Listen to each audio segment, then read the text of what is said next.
Malam ni sebelum tidur, jangan lupa baca doa ni ataupun zikir ni. Baginda Nabi SAW ada beritahu dekat kita, siapa yang baca doa ni sebelum tidur, Allah Ta'ala akan ampunkan dosa dia. Walaupun dosa dia tu banyak seperti buih yang ada di lautan. Tu dia, orang Islam yang tengah tengok video ni sekarang, dia sengaja tak mau share video ni, tak mau repost video ni, tak mau bagi video ni dekat orang Islam yang ada dekat luar sana, tak mau bagi video ni dekat umat Nabi Muhammad yang ada dekat luar sana. Jujur, dia ni seorang yang terpaling pentingkan diri sendiri. Woi, kenapa Ustaz?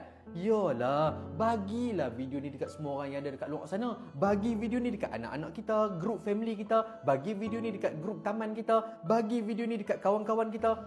Yalah, takkan dia seorang je nak tidur dalam keadaan Allah ampun dosa. Orang Islam yang ada dekat luar sana pun nak juga tidur dalam keadaan Allah ampun dosa.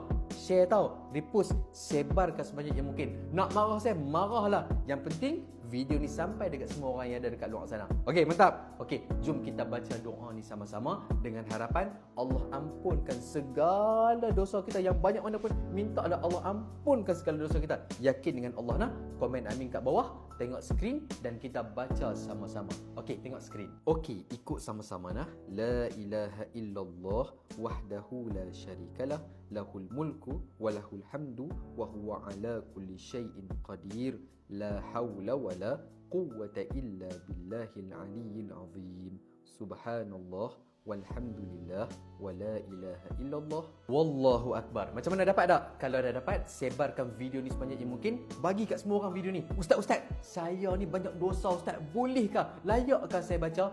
Kan Nabi dah bagi tahu, siapa yang baca doa ni sebelum dia tidur, Allah akan ampun dosa dia. Walaupun dosa dia tu banyak seperti buih yang ada di lautan. Allah sayang Allah dekat kita kan. Tak kisahlah kita ni banyak dosa ke tak banyak dosa ke, baca doa ni sebelum kita tidur. Mantap.